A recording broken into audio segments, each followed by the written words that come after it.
और अब हम परिसंवाद की इस कड़ी को शुरू करेंगे और उस विषय पर हम चर्चा करेंगे, उस विषय पर हम बातचीत करेंगे, उस भविष्य के बारे में बातचीत करेंगे जो विदिशा जिला यहाँ पर चाहता है, विदिशा की आम जनता चाहती है। यहाँ के नेतृत्वकर्ता, यहाँ के वो किसी भी राजनीतिक दल से हो, लेकिन उनकी भी एक बड़ी जिम्मेदारी होती है क्योंकि जनता उन्हें चुनकर आगे भेजती है। जनता, उस पर भी हम बात करेंगे। लेकिन राजनीति का जो आपका स्टाइल है, उससे प्यार करने वाले भी बहुत लोग हैं और कुछ लोगों को ये तकलीफ भी होती है कि शिवराज जी के बहुत ही क्लोज हैं आप। वो भी राजनीति का एक हिस्सा है। आप किसी भी फील्ड में रहें, कुछ लोग पसंद करते हैं, कुछ लोग कुछ चीज़ों को नापसंद करते हैं, लेकिन आप राजनीति को किस तरह देखते हैं? वो राजनीति जो 30 साल पहले, 40 साल पहले आपने देखी थी और 2022 की राजनीति, कितना कुछ बदला है। बेतवा में कितना पानी बह गया। नमस्कार शरद जी। तो पुराने समय की जो राजनीति थी उसमें परिवर्तन तो हुआ है।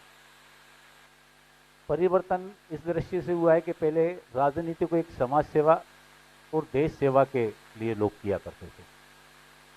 अब लोगों का सोचना, जो परिस्थिति बदली है पिछले 15-20 साल में, राजनीति में सम्मान के साथ जो अर्थ का समावेश हुआ है, उसके कारण राजनीति प्रभावित बहुत ज़्यादा हो गई।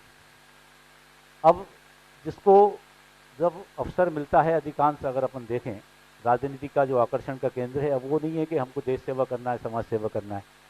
अब राजनीति के आकर्षण का केंद्र ये है कि मेरे को जो है विधायक बनना है, सांसद बनना है, मंत्री बनना है, मुख्यमंत्री बनना है। इस दृष्टि को लेकर जब कोई भी नौजवान जब राजनीति में प्रवेश करता है तो उसकी अपनी महत्वाकांक्षा के चलते हुए कई चीज़ें ऐसी होती हैं जो कि सामाजिक दृष्टिकोण से ठीक नहीं होती, मगर शॉर्टकट रास्ते के माध्यम से वो आगे बढ़ने का प्रयास करता है। और उसी का कारण है कि राजनीतिक दृष्टिकोण से अगर हम देखें तो पहले की तुलना में आज राजनीतिक काफ़ी जो है बदलाव देखने को मिल रहा है, मगर ये समय के हिसाब से है। मगर आज भी लोग जो हैं वो राजनीति को जो पुरानी दृष्टि से देखते थे वो लोग भी आज काम करने वाले हैं और नई दृष्टि से देखने वाले भी हैं। अब जो राजनीति की वर्तमान परिस्थिति है वो सभी मिश्रित है और उसी के लेके चल रही है। आपने बड़ी साफगोई से कुछ चीज़ों को सामने रखा है और मैं आपको सच बताऊं कि मैं इतनी बेबाकी और इतनी ईमानदारी से, एक तो आपने अर्थ का जिक्र किया, ये बहुत इंपॉर्टेंट चीज़ है। राजनीति में आज धन बहुत महत्वपूर्ण हो गया। न सिर्फ चुनाव लड़ना बहुत खर्चीला है, बल्कि तमाम वो व्यवस्थाएं जो हैं, जो सार्वजनिक जीवन के लिए ज़रूरी हैं, वो बहुत कठिन हो गई।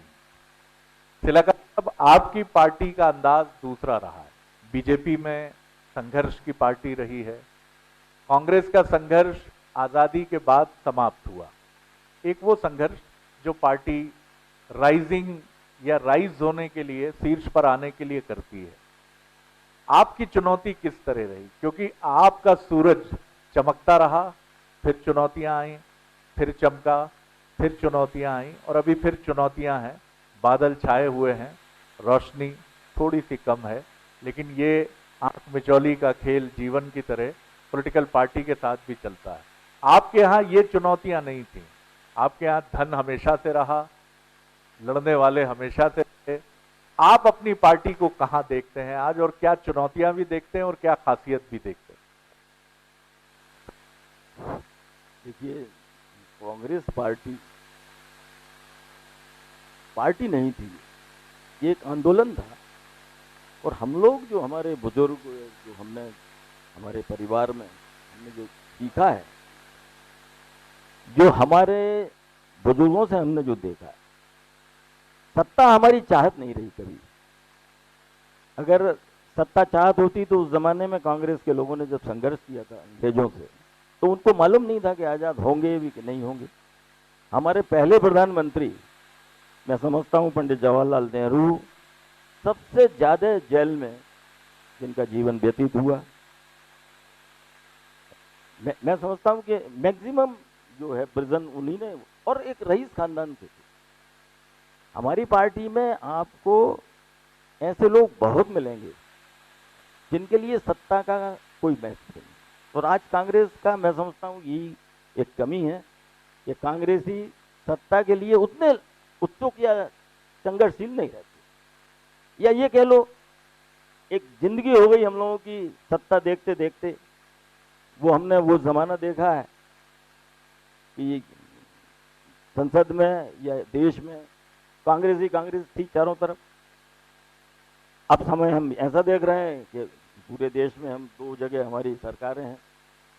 इसके बाद भी चूंकि हमें पार्टी, अभी हम ये मानते हैं कि हमारा कार्यकर्ता जो है वो उतना जितना भाजपा का कार्यकर्ता सत्ता के लिए या चुनाव में संघर्ष करता है, वो हमारे संगठन की एक है, मैं मानता हूँ कमी है, लेकिन उसको दूर करेंगे। हमारे यहाँ अब सोनिया जी और राहुल जी वगैरह ये जो भी दिल्ली में हमारे यहाँ जो बैठ कर चिंतन जो चल रहा है, वो उस बात को समझ रहे हैं कि समय बदल गया है। अब वो पीढ़ी नहीं है जिसको मालूम था कि देश में आज़ादी में कांग्रेस का क्या योगदान है। अब नई पीढ़ी को तो हमें बताना पड़ेगा। दूसरा क्या है कि जो सामाजिक जो सद्भावना जो घटी है, देखिए अगर बहुसंख्यक और विकास की ओर विदिशा जारी है। सरपंच भी एक जमाने में सरपंच वो हुआ करता था जो गांव का सबसे ईमानदार व्यक्ति होता था, और आज उसकी परिभाषा देख लो। सरपंच वो व्यक्ति है, उसके बनने के बाद ही उसको मैं समझता हूँ कि जो टाटा की सफारी उसके दरवाजे पे होती। इस छोटे से चुनाव के लिए लाखों रुपए खर्च हो रहे हैं। ये एक बहुत गिरावट है। और इसमें अच्छा अब तो क्या है कि मतदाता को भी लोगों ने भ्रमित कर दिया। आज आप कितने ही शरीफ होंगे, लेकिन आप चुनाव जीत जाएं इसकी गारंटी नहीं है। It depend on your management, और मैनेजमेंट से चुनाव जीते जाएंगे तो देश का कभी भला नहीं होगा। आपके विकास की बात और आपके चरित्र पर चुनाव होना चाहिए, वो एक गिरावट आई है, मैं मानता हूँ, और उसी का कारण। बड़ी खूबसूरत बात कही आपने, बड़ी खूबसूरत बात कही। और मैं समझता हूँ कि ये जनता के लिए मैं सवाल छोड़ रहा हूँ कि आप महंगी एसयूवी में बैठे सार्वजनिक क्षेत्र में उतरे व्यक्ति को ही नेता मानते हैं क्या? आज अगर कोई नेता साइकिल से आपके पास जाए तो आप कहेंगे ये क्या विकास करेंगे महोदय, तो खुद साइकिल पे चल रहे हैं, स्कूटी से आते हैं।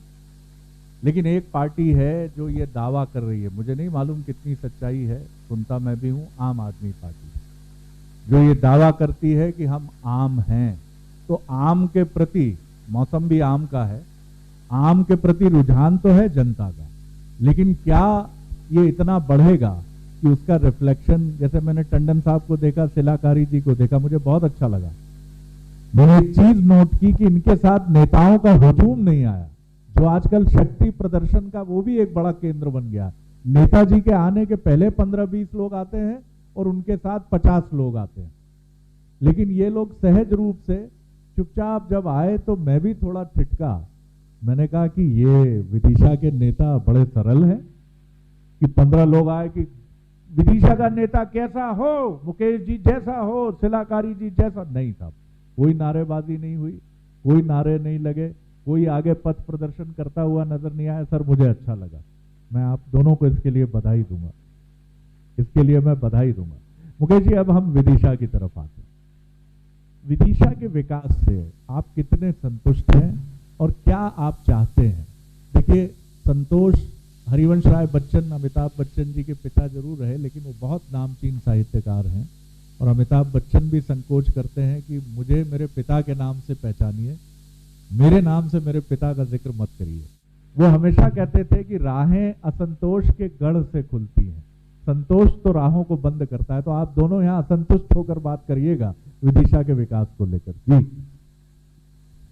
विकास एक सतत चलने वाली प्रक्रिया है, जिससे कोई भी शहर संतुष्ट कभी नहीं हो सकता। जहाँ तक विदिशा का सवाल है, अगर हम देखें तो पिछले 15 सालों में, 15 साल के पहले के अगर अपन विदिशा के विकास की बात करें तो हमारा ये जिला मुख्यालय होने के बाद भी यहाँ डिग्री कॉलेज नहीं था।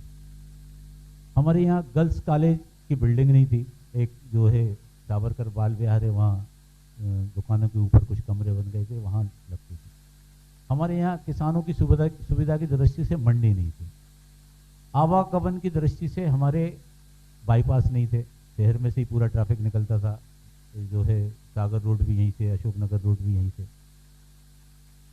इंडस्ट्री के हिसाब से देखें तो हमारे यहाँ पुराना इंडस्ट्री एरिया था, नया इंडस्ट्री एरिया नहीं था। कलेक्ट्रेट के हिसाब से देखें तो कंपोजिट कलेक्ट्रेट भवन नहीं था हमारे यहाँ। एक ही कलेक्ट्रेट कहीं लगती थी, कहीं पीडब्ल्यूडी लगता था, कहीं तहसील, कहीं कुछ। अब अगर इंजीनियरिंग कॉलेज के हिसाब से हमारे यहाँ एसआईटीआई कॉलेज तो था ही, हमारे यहाँ बाकी विभागों की बिल्डिंगें भी नहीं थी। जैसे बच्चों के लिए छात्रावास नहीं थे, आदिम जाति विभाग के, ट्रांसपोर्ट ऑफिस नहीं था, वाणिज्यकार भवन नहीं था, ये इस शहर में कुछ भी नहीं था। डिस्ट्रीब्यूशन पाइपलाइन शहर के इस तरफ बिल्कुल नहीं थी, इस तरफ जो है सैकड़ों टैंकर लगते थे और रोज एफआईआर होती थी, लोग रात रात भर पानी ढोते थे। सीवेज हमारे शहर में थी नहीं, लाइटों का भी अभाव था, खम्भे उपलब्ध नहीं थे। मतलब एक ग्रामीण परिवेश वाला हमारा शहर था। मगर पिछले 17-18 वर्षों में हमारे यहाँ पूरे रिंग रोड बन गए, शानदार रिंग रोड हैं, मेडिकल कॉलेज बन गया, हमारे यहाँ जीर्ण शीर्ण हॉस्पिटल था, वो हॉस्पिटल आज 400 बेडेड हॉस्पिटल अलग से बन गया। इसके अलावा हमारे यहाँ जो है केंद्रीय विद्यालय खुल गया, गर्ल्स कॉलेज का शानदार जो है भवन बन गया। उसके बाद उन्नयन और हो रहा है, उसके हॉस्टल भी बन रहे हैं। हमारे यहाँ दीदी ने मॉडर्न कॉलेज बनवा दिया। रेलवे स्टेशन की अगर हम बात करें तो रेलवे स्टेशन हमारा पुराना रेलवे स्टेशन था, आज आधुनिक रेलवे स्टेशन है। शहर में हमारे यातायात की दृष्टि से देखें तो 7 ब्रिज बने, 7 ब्रिज, चौराहे चौड़े हो गए। महापुरुषों को जानने के लिए हमारी आने वाली पीढ़ी उसको जाने, उनकी प्रतिमाएं लग गई। ये विकास के लिए इंडस्ट्री एरिया बन गया शानदार बागरी में, कंपोजिंग कलेक्ट्रेट भवन बन गया। अगर विकास की दृष्टि से हम बात करें तो पिछले 15 सालों में गजब का जो काम है वो हुआ है, और पिछले 7 सालों में तो बहुत ही जबरदस्त काम हुआ है। हमारे यहाँ अगर देखें तो जो है रोड शानदार बन गए, दीदी ने बहुत काम करवाया। अगर विदिशा विधानसभा की बात करें या विदिशा लोकसभा की बात करें तो इतने अंडर ब्रिज बने हैं, पूरे सारी जगह फुट ओवर ब्रिज बन गए। ये बहुत डेवलपमेंट का काम हुआ। हमारे यहाँ शानदार ऑडिटोरियम बन गया। हमारे यहाँ कोई पहले सांस्कृतिक कार्यक्रम करना होते थे तो कोई स्थान नहीं था, आज शानदार 15-17 करोड़ रुपए का ऑडिटोरियम भोपाल में नहीं है, आपके इतना अच्छा ऑडिटोरियम यहाँ पे बना हुआ है। तो ये विकास तो हुआ है, मगर विकास एक सतत प्रक्रिया है चलने वाली। जैसे आपने जो कहा कि वास्तव में हमारे विदिशा शहर की जो प्राचीन पहचान है वो देश के सामने उस दृष्टि से नहीं आई जिस दृष्टि से अगर ये कॉरिडोर अगर पूरा बन जाता, जैसे उदयगिरी शामिल हो जाती, सांची शामिल हो जाती, खामबाबा शामिल हो जाता, हमारे पठारी के पुरातत्व की दृष्टि से जो महत्वपूर्ण स्थान है वो हो जाते, तो ग्यारसपुर शामिल हो जाता, तो निश्चित रूप से यहाँ चाइना वाले भी मिलते और जापान वाले भी मिलते। अब ये जो विभाजन जिस प्रकार से हुआ जिलों का, जो उस समय जब जिले बने उस सांची को वहाँ जोड़ दिया, मगर आज भी सांची विदिशा का ही पार्ट है, विदिशा से ही उसका जनजीवन चलता है सांची का। जिले की दृष्टि से हम अलग हैं, मगर अब मुझे लगता है कि जब भी परिसीमन की नई प्रक्रिया जिले की होगी तो निश्चित रूप से सांची विदिशा का अंग बनेगा, मुझे पूरा विश्वास है। और इसके लिए मुझे लगता है कि सदन भी सहमत होगा पूरा। और ये जब सांची का हिस्सा बनेगा तो निश्चित रूप से उसका लाभ हमारे शहर के लोगों को भी मिलेगा। रोजगार की दृष्टि से अगर हम बात करें तो हमारे यहाँ प्रधानमंत्री जी ने जो कौशल जो केंद्र खोले हुए हैं उसमें बहुत बच्चों के लिए ट्रेनिंग मिल रही है। आज अगर हम बात करें, अभी मैं एक कार्यक्रम में गया था, उसमें 100 बच्चे गुजरात गए हुए हैं, एक ही कंपनी जो है उनको वो करके ले गई। तो रोजगार की दृष्टि से अच्छा शहर का जब विकास होता है, अब हमारे यहाँ बेसिकली जो एग्रीकल्चर पर डिपेंड है पूरा क्षेत्र, हमारे यहाँ मुख्य रूप से कृषि का व्यवसाय है। अब कृषि के व्यवसाय में उद्योग की जो संभावना रहती है, अब वो कृषि से संबंधित उद्योग तो चल सकते हैं, बाकी रॉ मटेरियल हमारे यहाँ है नहीं। उसके बाद भी प्रगति की दृष्टि से अगर हम देखें तो हमारे यहाँ शमशाबाद क्षेत्र में ही 2 बड़े बड़े डैम बनाए, 1500-1500, 2-2 हज़ार करोड़ रुपए के। सिंचाई के साधन उपलब्ध हो गए, गांव-गांव में बिजली पहुंच गई, 24 घंटे लाइट मिलती है। हमारे यहाँ ये सारे काम हो गए, मगर उसके बाद भी मुझे लगता है कि शहर में अभी क्योंकि सतत प्रक्रिया है विकास का, माननीय मुख्यमंत्री जी निश्चित रूप से विदिशा को बहुत प्रेम और स्नेह करते हैं। एक अंतर्राष्ट्रीय स्टेडियम हम यहाँ पर बनाना चाहते हैं, ये हमारे मैनिफेस्टो में भी था, उसके लिए जगह भी हमने चिन्हित की थी। एक हवाई पट्टी यहाँ पर बन जाए, अगर अंतर्राष्ट्रीय स्टेडियम बनेगा तो होटल्स भी बनेंगे, बाकी लोग भी आएंगे, हवाई पट्टी बन जाएगी, तो ये इंडस्ट्रियाँ और आ जाएँ। हमने प्रयास किया है कि जो पहले इंडस्ट्री के रेट ज़्यादा थे वो कम हो गए, अब इंडस्ट्री का वो एरिया पूरा 400 एकड़ का लगभग प्लप हो गया, तो मुझे लगता है कि रोजगार के साधन भी बढ़ेंगे। जी, ये पूरी जो बात कही है, मैं बहुत सारी बातों से सहमत हूँ, लगभग सभी बातों से सहमत हूँ, लेकिन एक चीज ने मेरे कान खड़े किए, वो है अंतर्राष्ट्रीय स्टेडियम। ये सर बहुत इंपॉर्टेंट बात है और मैं मुख्यमंत्री जी आपसे भी आग्रह करूंगा कि इसको कर डालिए, क्योंकि विदिशा में जिस दिन आईपीएल के मैचेस होने शुरू हो जाएंगे उस दिन एक आर्थिक गतिविधि का केंद्र बनेगा विदिशा, और पूरे देश और पूरी दुनिया में चर्चा का केंद्र भी बनेगा। जब यहाँ रोहित शर्मा उतरेंगे, विराट कोहली उतरेंगे, दुनिया के नामचीन प्लेयर आएंगे, एक बड़ा होटल होगा और एक बड़ा हुजूम यहाँ होगा, क्योंकि आईपीएल के मैचेस छोटे जिलों में या छोटे स्थानों पर और ज़्यादा क्राउड पुलर होते हैं। भोपाल से लोग आएंगे, सीहोर से आएंगे, रायसेन से आएंगे, सागर से आएंगे। तो ये सर इसको कर डालिए और मैं मुख्यमंत्री जी से भी आग्रह करूंगा, ये बहुत अच्छी सोच है, ये विदिशा के लिए इसी तरह के प्रयोजनों की जरूरत है। सिलाकारी साहब, आप क्या ऐड करेंगे?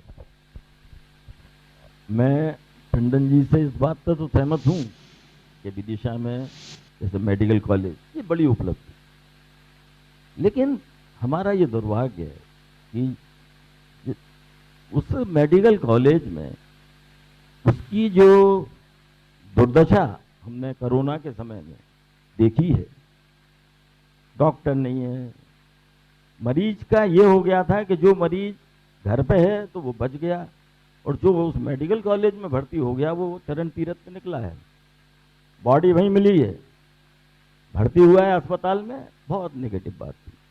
हम लोग बस ये शहर की ये खूबी है कि यहाँ समाज से भी बहुत बढ़ चढ़ कर हिस्सा लेते हैं। हमारे टंडन जी भी उसमें शामिल है, ऐसा नहीं है कि राजनीतिक, तो जो समाज से भी इसमें कई लोग तो बैठे हैं। पूरे शहर में ऐसा वातावरण था कि किसको खाना देना है, किसको दवा देना है, ऑक्सीजन की कमी, तो ये शहर की फितरत है। हमारे यहाँ ऐसे ऐसे उपक्रम चल रहे हैं निजी, इसमें सरकारी कोई मदद नहीं है, भोजन मिलता है गरीब को, ऐसी कई चीज़ें। अब सवाल उठता है कि जो विकास की टंडन जी ने बात की निश्चित है, लेकिन एक विकास में दिशाहीनता दिखती है। आप अभी ताजा उदाहरण है, आप भोपाल से आए होंगे, ब्रिज तैयार खड़ा है, लेकिन किसका उद्घाटन कर रहा है? क्या पुराने पुल को टूटने का इंतजार कर रहे हैं? अरे भाई किसी को बुला लीजिए, शिवराज सिंह जी जब चाहे आते हैं, अरे आप उसको कम से कम, पुराना ब्रिज की यह हालत है कि वो किसी भी दिन कोई दुर्घटना हो सकती है। तो ये जो अपन उत्सव मना के जो किसी भी चीज़ को करते हैं, जो अपन को शोहरत की जो एक भूख है नेताओं को, वो थोड़ी खटकती। दूसरी बात, इंजीनियरिंग कॉलेज था विदिशा में, पंडित जवाहरलाल नेहरू ने उसका उद्घाटन किया था, और मैं बहुत छोटा था, मैंने उनकी स्पीच सुनी थी। पंडित जवाहरलाल नेहरू ने एक ही बात कही थी कि मुझे हजारों इंजीनियर चाहिए, और मुझे ये बात उनकी बहुत अच्छी लगी। और विदिशा में उस इंजीनियरिंग कॉलेज में देश भर से छात्र आते थे, और जो पढ़ाने वाली जो फैकल्टी थी वो इतनी मशहूर थी कि पूरे शहर में उनका सम्मान होता था। हमारे यहाँ छोटा सा अस्पताल हुआ करता था, लेकिन ऑपरेशन कराने लोग बाहर से आते थे। अगर पुराने लोग कोई होंगे उनको जानकारी हो कि एक सेठी जी एक सर्जन हुआ करते थे, मध्य प्रदेश से लोग उनके पास सर्जरी का कराने आते थे। और यहाँ के बड़े बड़े लोग, आज जरा सा ऑपरेशन होता है तो बंसल, भोपाल के बंसल, उसमें जाना पड़ता, 25 हज़ार का खर्च, 5 लाख का बिल बनता। ये कमी, भाई मेडिकल कॉलेज तो बहुत बड़ी उपलब्धि है, नो डाउट। मुझे मालूम है कि गांधी मेडिकल कॉलेज भोपाल का, उसके छोटे से लेक्चरर, उनके प्रोफेसर, उनका नाम पूरे मध्य प्रदेश में होता है। आज हमारे यहाँ किसी डॉक्टर का नाम नहीं जानते हैं। अगर कोई सीरियस कोई बीमारी हो जाए तो हमें ये समस्या है। और दूसरा सबसे बड़ी चिंता की बात यह है कि भाई अगर सरकार का इतना बड़ा अस्पताल है तो फिर ये निजी अस्पताल जो बढ़ रहे हैं ये किस आधार पर बढ़ रहे हैं? इन्हें कौन सा स्कोप दिख रहा है, करोड़ों रुपए लगा रहे हैं? अगर ये कौन सी बात है? अरे जनता को अगर सरकारी अस्पताल में इलाज होगा तो वो सस्ता होगा। तो ये एक बात है कि अगर विकास है, अब जैसे सड़कें बन रही, मैं बिल्कुल आपसे सहमत हूँ, लेकिन सड़कें उखड़ भी रही हैं, उनकी मरम्मत भी नहीं हो रही। आज आप विदिशा चले जाइए, हमारे कुछ रिश्तेदार जो विदेशों से आते हैं कभी, जब वो होता सरकार से जुड़ा कार्यक्रम विकास की ओर विदिशा बीजेपी जारी है। सरकार में ही मध्य प्रदेश के उद्योग मंत्री जी से मेरी बात हो रही है, मुकेश जी। मैंने उनसे पूछा कि सबसे ज्यादा उद्योग इंदौर क्यों आते हैं, तो उन्होंने कहा जब हम मुंबई में या चेन्नई में या बेंगलुरु में बड़ी कंपनियों के सीईओ से बात करते हैं तो वो हमसे ये पूछते हैं कि ये कपड़े का ब्रांड है क्या इंदौर में या भोपाल में। हम कहते हैं कि इंदौर में तो है, भोपाल में नहीं है। वो पूछते हैं कि हमारे बच्चे के लिए स्कूल का ये ब्रांड ये इंदौर में है क्या, हाँ वहां तो है, भोपाल में नहीं है। तो वो कहते हैं फिर इंदौर ठीक है। यानी आप देखिए कि जो इनका बेटा कह रहा है हमें अपने शहर में एक बहुत ऐसे विकास की तरफ जाना होगा जहां खेत भी चमके, गांव भी चमके और ब्रांड्स भी चमके। इसके लिए मुकेश जी को भी अपने युवा पुत्र या पुत्री के साथ बैठ के खूब डिस्कशन करना होगा। तिलाकारी जी को भी अपने बेटे से बात करनी होगी और मंजरी जी को भी करनी होगी, आशा जी को भी करनी होगी, राकेश जी को भी करनी होगी कि मैं यहां क्या लेकर आऊं। ऐसा ये आपको सोचना पड़ेगा। आप इससे नहीं चल सकते कि नहीं साहब हमारा छोटा सा विदिशा और हम बहुत संतुष्ट हैं। मुकेश जी हम कुछ इनवाइटेड गेस्ट भी हैं हमारे साथ, राकेश जी हैं, मंजरी जी हैं, आशा जी हैं, कुछ और लोग भी, उनके भी सवाल लेंगे। तो एक एक सवाल आपसे लेके फिर मैं इनकी तरफ चलूंगा और फिर हम प्रेजेंटेशन पार्ट की तरफ बढ़ेंगे। हजारों ख्वाहिशें ऐसी कि हर ख्वाहिश पे दम निकले, बहुत निकले मेरे अरमान लेकिन फिर भी कम निकले। हमारी बहुत शुभकामनाएं हैं कि आगे जाके आपको भी और अभी तिलाकारी जी को भी, अब मैं ये नहीं कहूंगा कि पहले किसको, जी जो भी मौका मिले अच्छा मौका मिले और उस मौके को कैपिटलाइज करके आगे बढ़ें। विदिशा के विकास का आपका स्वप्न क्या है, किस तरह से आप देखते हैं, और यही सवाल मैं तिलाकारी जी से करूंगा। जी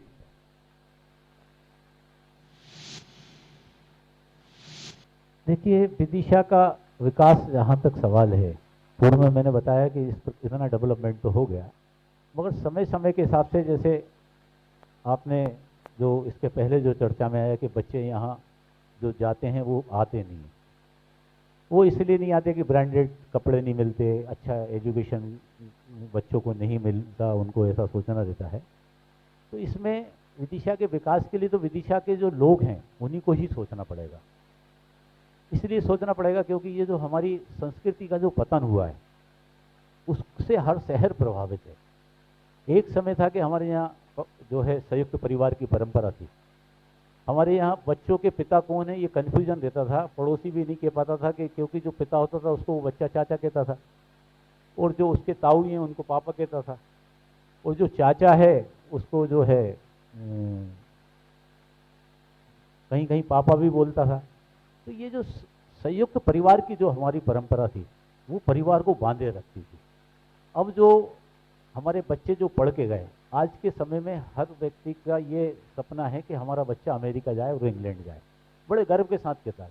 भले वो वहाँ जाके फ़ोन ना लगाए, उसको बात भी नहीं करे, अपनी जीवन की सारी पूंजी उस बच्चे में वो लगा देते हैं, और बच्चा जो पढ़ के जाता है फिर वो लौट के नहीं आता। अब आप तो जानते हैं कि कई जगह ऐसी स्थिति है कि ऐसे भी कई सामने जो है सामने प्रकरण आए कि फादर एक्सपायर हो गए, बच्चा आया ही नहीं, उन्होंने पड़ोसी से ही कह दिया कि भैया कर दो। अब जब इतनी मेहनत करके हम बच्चे को भेजेंगे अमेरिका और वो हमारे से ये उम्मीद करेगा, मतलब हमारे साथ ऐसा व्यवहार करेगा, भगवान न करे कभी कोई संकट हो जाए तो वहीं के लोग उसको निकालें, फिर शहर का विकास कैसे होगा। इसलिए शहर के विकास के लिए संयुक्त रूप से सबको प्रयास करना पड़ेगा, सरकारों की अपनी जिम्मेदारी। अब होता क्या है कि विदिशा में, हमारे यहाँ विदिशा का एक सबसे बड़ा जो स्वभाव है, अगर एक मेडिकल की दुकान खुल गई तो 4 खुल जाएंगी। मैं आपको बताऊं, मैं मेरे किसान आदमी हूँ। एक बार रीपर लगना शुरू हुए सोयाबीन की काटने के लिए, मेरा घर शहर के बाहर घर है, तो वो ऐसा कंपटीशन हुआ कि वो जो देखो वो रीपर लगवा रहा है, जो देखो हमने भी रीपर लगवा ली, हमने ये सब लगवा रहे हैं, अपन भी लगवा। 5 बीघा जमीन काटी, वो रीपर आज भी खुला हुआ विश्वकर्मा के पास पड़ा है, 50,000 रुपये का मैंने लिया था उस समय। तो ये जो जिस प्रकार का स्वभाव है शहर का, ये प्रगति नहीं कर सकता। हमारे यहाँ लोगों ने पंप लगवाए सिंचाई के, अब वो ये हालत हो गई कि वो जो कक्कू भाई की दुकान के बाहर लोग किसान आके सो जाएं, सुबह मेटाडोर आके झूम जाएंगे, पहले हमारा पंप का 5,000 रुपये ब्लैक में पंप बिक जाए। तो ये शहर के लोगों को ये सोच बदलना पड़ेगा और सबको सहयोग करना पड़ेगा एक दूसरे को। यहाँ बिजनेस करने से डरते हैं लोग। हमारे यहाँ अभी वेयर हाउस बन रहे हैं। अब वेयर हाउस जो है किसानों के लिए ये सुविधा उपलब्ध थी, मगर हमारे जो व्यापारी किसान हैं उनने सबने उस सुविधा का लाभ ले लिया। ऐसे कोई कम ही लोगों में इनके 4-4 वेयर हाउस नहीं बने होंगे।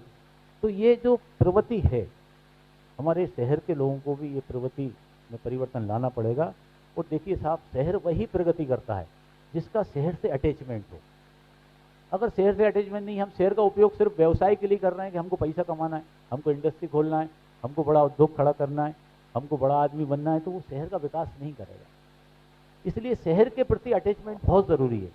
सरकार तो कर रही है, माननीय शिवराज जी चिंता कर रहे हैं, हमारे माननीय जो है अटल जी ने बहुत किया, आदरणीय सुषमा जी ने बहुत किया, और समय रहते हुए शहर की जो आवश्यकता हैं उनकी पूर्ति सरकार के द्वारा होती रहेगी, उसमें कोई कमी नहीं होने वाली।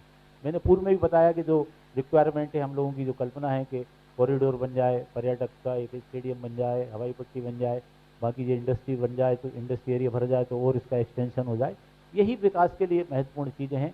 एजुकेशन की दृष्टि से बहुत अच्छे स्कूल, हमारे यहाँ प्राइवेट स्कूल बहुत अच्छे हैं, मतलब आपके भोपाल के स्तर के स्कूल विदिशा में हैं। मगर चूंकि जो स्वभाव एक बार अमेरिका और इंग्लैंड जाने के बाद बन जाता है कि विदिशा का स्कूल मान no no no no, Bhopal माने राजधानी, शानदार सड़कें, बड़ी हाई फाई। अब विदिशा में अगर मेरा बेटा निकलेगा तो उसको पूरा शहर जानता है। वो अगर थोड़े बाल में कंगा करके निकलेगा तो मेरे को फोन आ जाएगा, यार तुम्हारे बेटे को कहो जरा ये कंगा ठीक करके निकले। तो इससे टोका टाकी से भी बच्चे डरते हैं। बहुत अच्छी बात कही आपने। इसलिए ये थोड़ी समस्या है। तो मुझे लगता है कि शहर का, अभी माननीय शिवराज जी ने बहुत अच्छी पहल शुरू की है, शहर का गांव का जन्मदिन मनाने का। ये बहुत अच्छी शुरुआत है। इससे निश्चित रूप से लोगों का अटैचमेंट बढ़ेगा। और हम तो जिस मध्य प्रदेश के निवासी हैं साहब, प्रदेशवासियों का ही कोई अटैचमेंट नहीं है एक दूसरे से। आप देखिए उत्तर प्रदेश का व्यक्ति अगर कहीं भी जाएगा तो यूपी वाले को तुरंत सपोर्ट करेगा, महाराष्ट्र वाला तुरंत सपोर्ट करेगा। हमारे यहाँ मध्य प्रदेश में तो है ही नहीं। आपको मध्य प्रदेश के लोग दुनिया में कहीं इकट्ठे नहीं मिलेंगे। आप पहली बार माननीय शिवराज जी ने इंग्लैंड में लोगों को इकट्ठा करा था, मध्य प्रदेश वासियों को, और पहली बार मध्य प्रदेश गान बना, हमारे मध्य प्रदेश की खूबसूरती को उसमें समावेश किया। इसलिए, और ये इस कारण से भी है कि वास्तव में हमारा जो मध्य प्रदेश था ये आदिवासी स्टेट था। हमारे पूर्वज 5-7 पीढ़ी पहले, भाई साहब के बाकी जितने लोग बैठे हैं, ये सब बाहर से आके यहाँ निवास कर रहे हैं। अब 5-7 पीढ़ी पहले आए तो उतना अटैचमेंट है नहीं। अब जब ज़्यादा लंबा समय हो जाएगा तो मुझे लगता है कि उत्तर प्रदेश बिहार जैसा अटैचमेंट हमारा भी होगा। बातें सुनने में आपको भले ही थोड़ी सी लगें, मैं एक कार्यक्रम में था रीवा में, वहाँ स्थानीय सांसद भी हमारे साथ थे। उन्होंने बड़ी पीड़ा से एक बात कही, आप अपने नज़रिए से देखने के लिए स्वतंत्र हैं।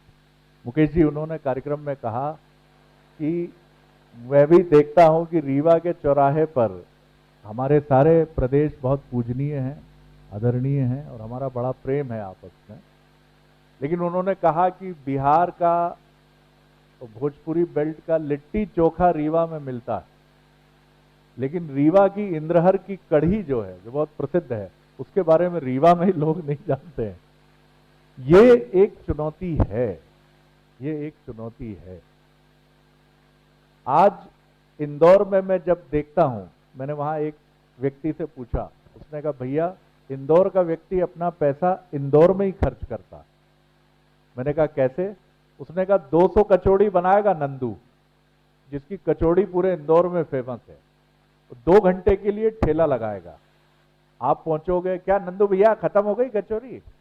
तो कहेगा और क्या यार, तुम्हारी भाभी के साथ फिल्म जा रहा हूं, अब क्या यहीं बैठा रहूंगा क्या यार। यानी 200 कचौरी बेचने के बाद उसकी इच्छा क्या है? परिवार के साथ कहीं जाकर भोजन करना, सिनेमा देखना, कपड़े खरीदना। हमारा सपना क्या है? जो बड़े राजधानी के पास या बड़े शहर के पास है, खरीदारी कहां से होगी? भोपाल से। यानी विदिशा का पैसा खर्च कहां होगा? भोपाल में या इंदौर में। तो विदिशा में जो कपड़े की दुकान खोलकर बैठा है, या जिसने छोटा सा सिनेप्लेक्स बनाया है, या जिसने मॉल बनाया है, वो क्या करेगा? वो कहां से खरीदारी करेगा? ये भाव आपको अपने विदिशा का क्या आपके भीतर है, ये आपको पूछना पड़ेगा। विदिशा का पैसा विदिशा में ही खर्च होगा तो तरक्की होगी। चिलकारी जी, आपकी टिप्पणी, फिर मैं आमंत्रित मेहमानों के सामने। ये मतलब विदिशा का पैसा विदिशा में खर्च होना चाहिए। ऐसा विचार है, हर जगह संभव नहीं है। आप अगर महंगा ब्रांड देखेंगे और वो यहाँ नहीं है तो आप भोपाल जाएंगे ही। इसके लिए तो साहब आपको भोपाल को दूर करना होगा। 1 घंटे की ड्राइव है, ड्राइवर ये कह देता है कि ये टायर विदिशा में उपलब्ध है, हमारा शोरूम है MRF का, तो ड्राइवर ही मालिक को घुमा देता है कि साहब भोपाल से लेंगे हम। तो ये मेंटेलिटी। दूसरा जो आज, ये तो छोटी बात है, सबसे बड़ा चैलेंज तो वह अमेजॉन की जो पार्सल आ रही हैं रोज हर घर में, आधी कीमत में जो आपको कपड़े आ रहे हैं, आपके शोरूम में कौन जाएगा? जब 1500 रुपए की वहाँ शर्ट है, वो 800 रुपए में घर बैठे आ रही है और 4 दिन में आ रही है, तो बिजनेस तो हमारा, मतलब इस वजह से हम लोग ज़्यादा थे। दूसरी एक जो चीज़ आपने कही थी कि आपको विदिशा में क्या चाहिए, वो एक महत्वपूर्ण चीज़ है। सबसे पहली मेरी जो लोगों से एक गुजारिश है, बैठे हैं बेतवा समिति के अध्यक्ष हमारे अतुल शाह जी, आज अगर आप विदिशा की बेतवा को देखेंगे, काई है, पूरी बेतवा के ऊपर काई है। हम बच्चों को पानी, जो हमारा टंडन जी ने बहुत मेहनत की और अच्छा पानी, मतलब इनने पूरी प्रयास किए, लेकिन सवाल ये है कि हमारा सोच इस तरफ क्यों नहीं जाता कि हम अपर स्ट्रीम में एक बांध बना दें। करोड़ों रुपए हम खर्च कर रहे हैं, एक बांध आप ऊपर, क्योंकि विदिशा नाले के रूप में विदिशा में जो बेतवा आती है वो भोपाल के पास से निकली हुई। विदिशा की दूसरी तहसीलों में बेतवा में पानी ज़्यादा है, लेकिन विदिशा में बिल्कुल हालत ये है कि उसका बहाव रुक जाता है, एक तालाब के रूप में है एक चीज़। दूसरा क्या है कि जो हमारे जो सड़कें हैं, हमारी सड़कें चौड़ी, तो मैं बिल्कुल टंडन जी से सहमत हूँ कि सड़कें चौड़ी नहीं हो सकती, लेकिन कम से कम ट्रैफिक पुलिस वो व्यवस्था तो बना सकती है। तो ये इच्छा शक्ति की बात है। सर, आपने ये जो बातें की ये पहले भी आपने की है। मैं चाहता हूं कि आपकी दृष्टि में बहुत सीनियर लीडर हैं आप टंडन जी को भी सरकार इस समय इनकी है, आप कुछ ऐसे सुझाव भी रखिए जो विकास की दृष्टि से विदिशा को आगे ले जाए। देखिए, सबसे बड़ी चीज़ तो ये है कि मैं समझता हूँ नेताओं से ज़्यादा नागरिक ज़्यादा महत्वपूर्ण मेरी नज़र में, क्योंकि ये बहुत सी प्रॉब्लम्स जो हैं वो नागरिक अगर चाहें, अगर सजग होगा तो वो दूर होती। लेकिन विकास अगर हमें करना है तो एकमात्र चीज़ है कि बड़े उद्योग से ही संभव है।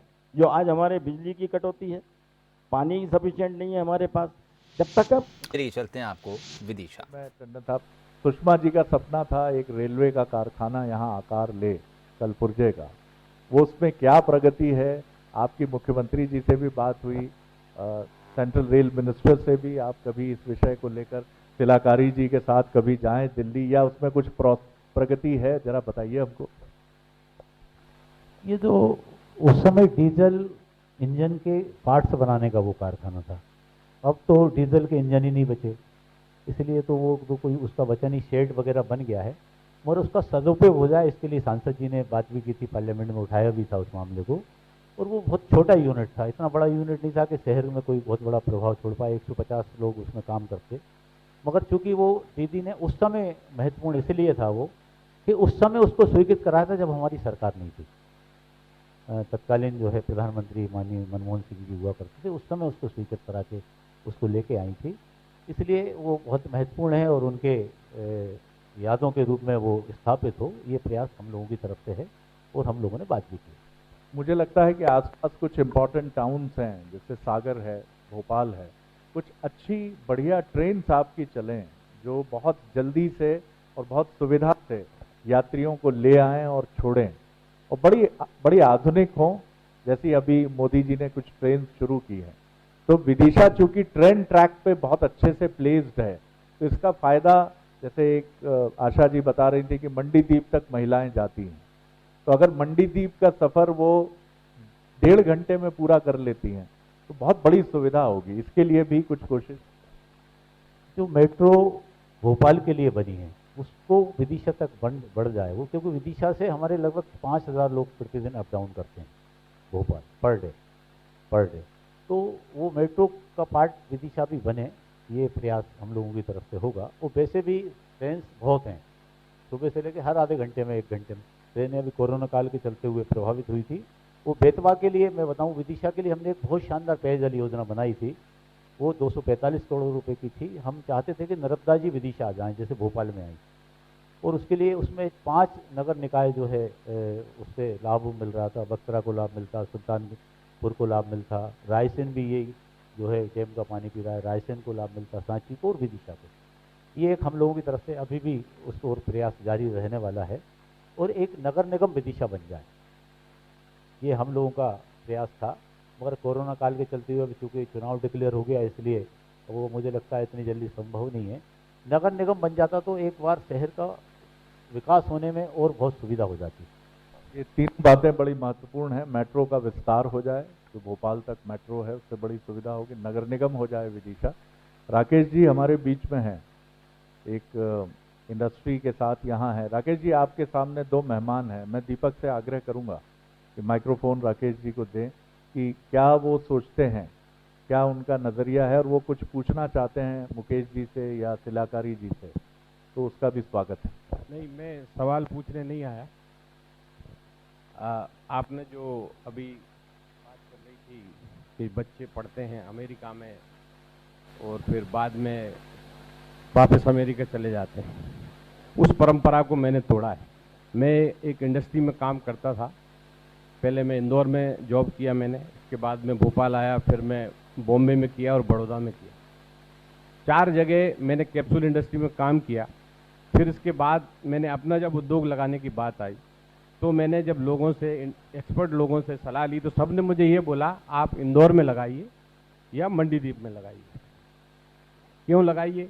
उन्होंने रीजन बताया कि लगे साहब यहाँ पे जो ट्रांसपोर्टर्स हैं, जैसे सिप एक्सप्रेस है, टीसीआई है, या और भी बड़े ट्रांसपोर्टरों के हब नहीं है। रेलवे में अगर आपको माल भेजना है तो भोपाल भेजना पड़ेगा। इसके कारण आपको बहुत कॉस्ट ज़्यादा लगेगी, और मुझे लगती भी है। हर महीने करीब मेरा जो ट्रांसपोर्टेशन, जो मेरा मटेरियल बाहर जाता है, जितने पैसे में मेरा माल बॉम्बे से भोपाल आ जाता है, उससे ज़्यादा पैसे में भोपाल से फैक्ट्री आता है। और इसी तरह भेजने में होता है। जब मैं मटेरियल, भोपाल में हब है तो भोपाल तक जब मटेरियल जाता है, इसके बाद वहाँ पे डिस्ट्रीब्यूशन सेंटर भोपाल में है, तो उससे भी मुझे दुगनी कॉस्ट लगती है। लेकिन मैंने इन सब चीज़ों को नज़रअंदाज करके और विदिशा में उद्योग लगाया। 200 लोगों को रोजगार मिल रहा है उसमें। उसके जो फायदे हैं, लोग एक ही चीज़ देखते हैं कि फलानी ब्रांड की जो शर्ट है वो इंदौर में मिलती है कि नहीं मिलती। अरे आपके पास अगर पैसा है तो वो इंदौर ही उठ के यहाँ आ जाएगा, आपको जाने की जरूरत नहीं है। शर्ट के लिए सिर्फ शर्ट वहाँ मिलती है, उसके लिए आपको इंदौर में रहना जरूरी है, ऐसा नहीं है। छोटी जगह में अगर आप उद्योग लगाओगे तो उसके बहुत सारे फायदे होते हैं। लोगों को भी ये पता नहीं है। हमेशा बड़ी जगह की ओर लोग भागते हैं कि नहीं इंदौर में लगाएंगे तो वहाँ ऐसा होगा, बम्बई में लगाएंगे। एक बार मैंने शिवराज जी की स्पीच सुनी थी, उन्होंने बोला था कि हम अंबानी अडानी यहीं पैदा कर देंगे, लेकिन कोई सामने तो आए। आज जो सरकार की योजनाएं हैं इसमें कोई दो राय नहीं, लेकिन कोई लाभ लेने नहीं चाहता। आज मैं एक इंस्टीट्यूट में गया तो वहाँ मैंने बच्चों से पूछा कि भैया कितने बच्चे ऐसे हैं जो नौकरी करना चाह रहे हैं, तो 100% बच्चों ने हाथ उठा दिया। तो नौकरी आएगी कहाँ से भाई? इसके लिए सरकार अकेली जिम्मेदार नहीं है, हमको भी आगे आना है। आज इंदौर में आपने बोला कि हाँ नहीं, इंदौर की पब्लिक भी जागरूक है, बिल्कुल, तभी तो इंदौर आगे बढ़ा। इसी तरह हमको भी जागरूक होने की जरूरत है। और आप जैसे लोगों के यहाँ डिबेट करते रहेंगे तो कुछ ना कुछ हो जाएगा। राकेश जी के लिए तालियां तो होनी चाहिए साहब। एक ऐसा उद्योगपति जिसकी कॉस्ट मुंबई से विदिशा या भोपाल की सस्ती है और विदिशा टू भोपाल महंगी है, लेकिन वो 200 लोगों को रोजगार दे रहा है क्योंकि उसे विदिशा से प्यार है। ऐसे लोगों को विदिशा की जरूरत है। सर आप कीप इट अप, धन्यवाद। आप आगे रखिए। मंजरी जी आप कुछ ऐड करना चाहेंगे? पीछे से भी कोई साथी हो, मर्यादा से संयमित होकर प्रश्न आप कर सकते हैं। मंजरी जी आप कुछ कहना चाहेंगी? कोई प्रश्न, कोई जिज्ञासा? मैं यही कहना चाहूँगी कि जैसे टंडन जी ने शुरुआत में ही कहा था कि विकास एक सतत प्रक्रिया है, तो हम सब जानते हैं। निश्चित तौर पर उन्होंने एक बात और भी रख दी जो मैं सोच कर आई थी कि विदिशा को नगर निगम का दर्जा मिलना ही चाहिए, और उसके लिए वो प्रयासरत भी हैं काफ़ी टाइम से। तो हमारा जो विदिशा है वो 2 पार्टों में बस बटा हुआ है, एक लाइन के उस तरफ, एक लाइन के इस तरफ। तो जो रेलवे लाइन के उस तरफ विदिशा है वो पुराना विदिशा है, वो जो किले अंदर से बैलगाड़ी से सफ़र करता हुआ वो रेलवे लाइन तक जो आया, काफ़ी सकरी गलियाँ, इस तरफ चौड़े रास्ते हो गए। तो अब विदिशा काफ़ी बड़ा हो गया। तो मैं समझती हूँ कि जो लोग यहाँ रोज़गार के लिए यहाँ वहाँ जाते हैं, नौकरी करते हैं छोटी मोटी, तो एक सिटी बस की सुविधा भी यहाँ होना चाहिए, जिसके लिए प्रयास पूर्व नगर पालिका अध्यक्ष माननीय टंडन जी ने किए। लेकिन वो इस धारा में जुड़ना बहुत ज़रूरी है, मेट्रो का आना ज़रूरी है। शिक्षा, जैसे कि हम कहते हैं कि हमारा विदिशा बहुत पीछे रह गया, तो उसका एक कारण रहा कि जो भी शहर शिक्षा और व्यापार से अच्छा जुड़ा होता है वो निश्चित तौर पर बहुत जल्दी प्रगति कर लेता है। लेकिन व्यापारिक दृष्टि से हम भोपाल की ओर देखने लगते हैं, खरीदारी की तौर, वो सब बातें पहले ही आ चुकी हैं, मैं उस पर अपना। तो मैं ये सोचती हूँ कि शिक्षा के लिए भी एक बहुत और ज़्यादा ज़रूरत है। हालांकि सीएम साहब सीएम राइज स्कूल खोलने वाले हैं जल्दी, और शायद कुछ स्कूल यहाँ पे सिलेक्ट भी कर लिए गए हैं। इसके अलावा भी और बहुत अच्छा हमारा जो शिक्षा का केंद्र है वो विदिशा को बनना ही चाहिए। तो ये एक महती आवश्यकता है विदिशा के लिए। जो बच्चा है वो विदिशा छोड़कर बाहर पढ़ने नहीं जाएगा, और बाहर जाके जब वो बाहर का हो जाता है तो फिर बाहर ही वो नौकरी ढूंढता है। बिल्कुल। तो यदि यह शिक्षा का स्तर यदि अच्छा होता है तो निश्चित तौर पर रोजगार भी अच्छे होंगे और हमारा बच्चा विदिशा में ही रहेगा। जी, आशा जी, दीपक, आशा जी को माइक्रोफोन दीजिए।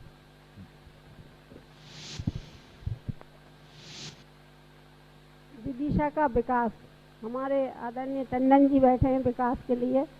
ये 5 साल से तो अध्यक्ष रहे और 2 साल अभी। सलाहकारी जी का नाम नहीं लिया आपने? नहीं, मैं इनसे विकास के लिए वो भी बैठे हैं? नहीं, उनसे नहीं, इनसे जो वर्तमान में 2 इंजन की सरकार है। वर्तमान और पूर्व दोनों हैं? नहीं जी, नगर पालिका संबंधित है विकास का काम। अभी हमारे सलाहकारी जी नगर पालिका अध्यक्ष बनते तो हम उनसे पूछते, क्योंकि वो बने नहीं। यहाँ 15 साल से भाजपा की सरकार है और 15 साल से ही यहाँ नगर पालिका अध्यक्ष रहे। ज्योति शाह रही, हरि बाबू रहे, फिर टंडन जी रहे।